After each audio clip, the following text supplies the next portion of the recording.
let's go Brock Bowers. Because I think you both had him on the bust list, right? Am I He's right? on mine. Really more about ADP than anything else. Right. Absolutely. Yeah. Absolutely. So, but I think you guys both like Brock Bowers kind of at the 2-3 turn, and he's going 16th overall. Am I accurate there in saying that? Correct. Okay. I believe I like him after the 2-3 turn, which means I'm just not getting him.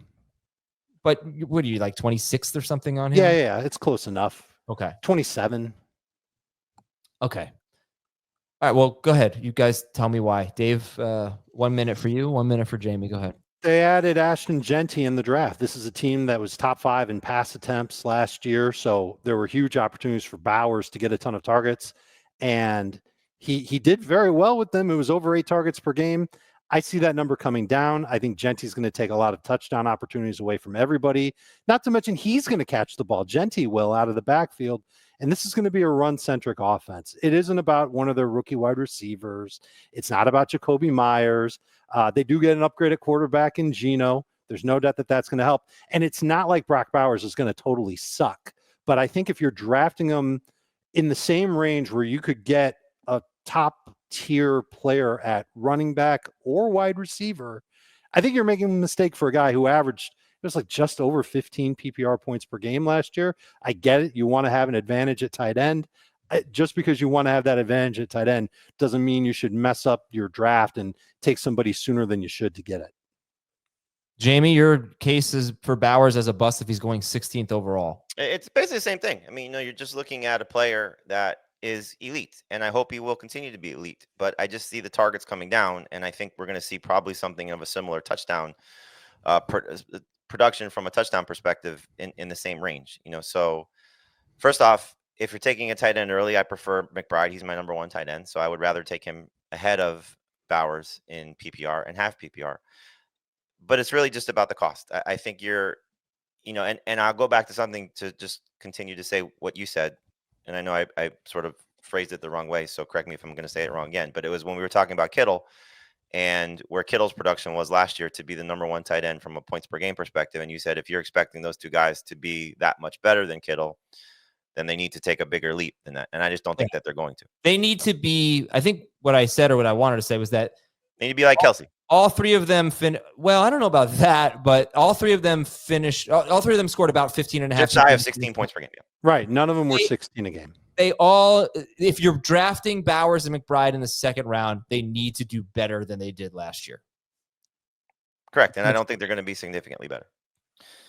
Okay. Yeah. I don't know that they need to be Kelsey because Kelsey probably played like a top 5 overall player, but they need to be, Waller at his peak, Kittle at his peak. Well, maybe, Kittle had like a 1,300 yard season, but all right, here's my devil's advocate. I know they're going to throw less. I know they're going to run more. It's not apples to apples, unfortunately. I wish it were a little bit better of a comparison, but I looked at the Cowboys the year before they drafted Zeke and the Giants the year before they drafted Barkley. And you know what happened? Both years, they ran the ball more and threw the ball less after they drafted those running backs in the top 5 or whatever it was. But you know what else happened? They threw for more yards. They threw for more touchdowns.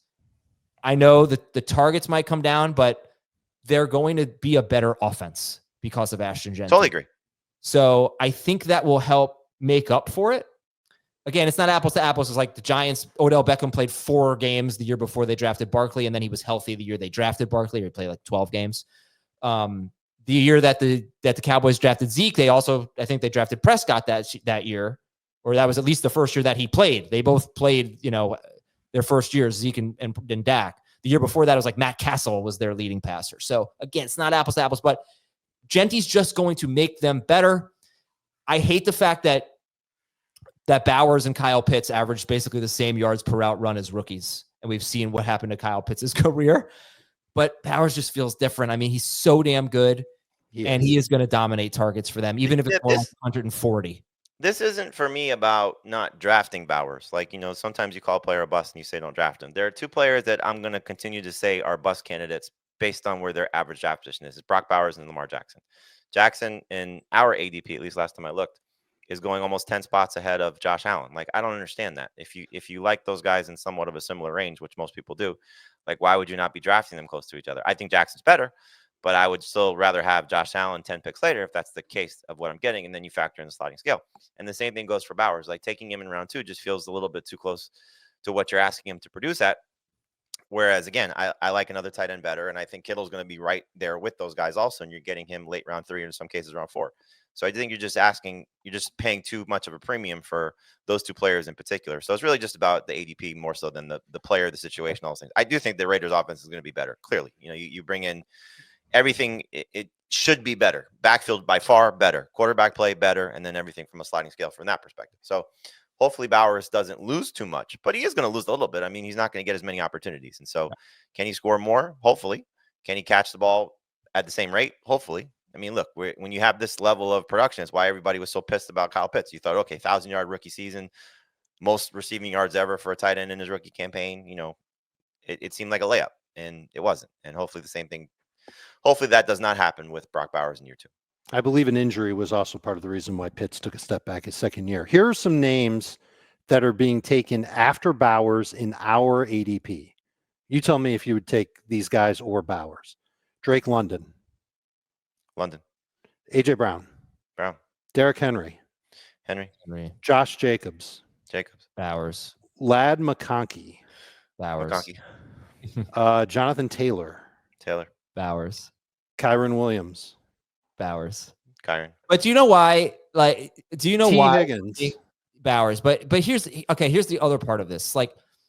You're also, so I would take AJ Brown and Derrick Henry. That's my cutoff. I think it's 18 guys. And then for me, I start considering the tight ends.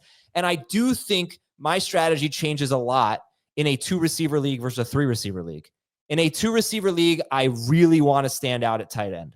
In a 3-receiver league or a super flex league, it is less important for me. So, and the other thing is if you're in the middle of round 2, let's say he's at 16 is too early for me, but let's say he gets to 20 and Bowers or McBride are there. I feel very confident that you are going to love your 3rd round pick. Your 3rd round pick could be Higgins or Tyreek Hill or Kyron Williams or maybe Jonathan Taylor or Bucky Irving or Chase Brown. It's a deep part of the draft in the middle of round 3. It gives you a little bit of freedom to take Brock Bowers there if you really want that edge at tight end. I don't disagree with any of that, especially because you're looking at, you control your fate at that point because you see the pool of players available to you. When you're taking him at 16, you're at the mercy of what's going to fall to you. And so I don't disagree with what you said about, prioritizing tight end in that format. But when you start to get to where he would be, if you take him at 16 and then you see what's available to you in round 3 and knowing that you could get Kittle there or Kittle in early round 4. Kittle even a little later. Kittle is the best argument, I think, for Bowers' bust case. Because you can't really say McBride, right? Because you're really not going to be in a position where you pass on Bowers in round 2 and then you can get McBride in round 3. Right. They're going to go within. In your scenario, you can if it's 20. Yeah.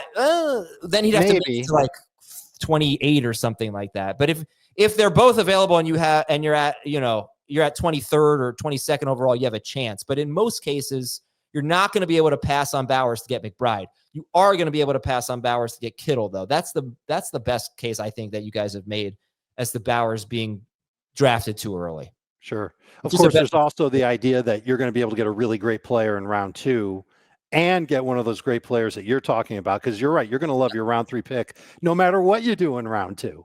So I don't mind going after running backs and receivers with my first 3 picks. No, of course. I mentioned this last week. I think we were talking about Kittle, that I would do the research on his numbers without Ayuk and without Debo. Sure. Without Debo, he's played 13 games in his career since 2019, 16.1 PPR points per game without Debo on the field. Makes sense. He's played 12 games without Ayuk on the field. Obviously, most of those were last year. He averaged 14.6 PPR points per game. 3 of those games, he played 3 games where overlap where they both were out. None of them were with Brock Purdy. So I kind of just threw those out. I didn't do any with McCaffrey off the field. So just strictly what he did without Debo and without Ayuk. There has to be a big target jump there too, right? You are Aizer statting. This is, my heart is aflutter right now. I just love, I love this segment. This is terrific. And by the way, the Bucks Tampa Bay opens camp. Veterans report tomorrow. So I guess there's still a chance that Godwin will go on the public list.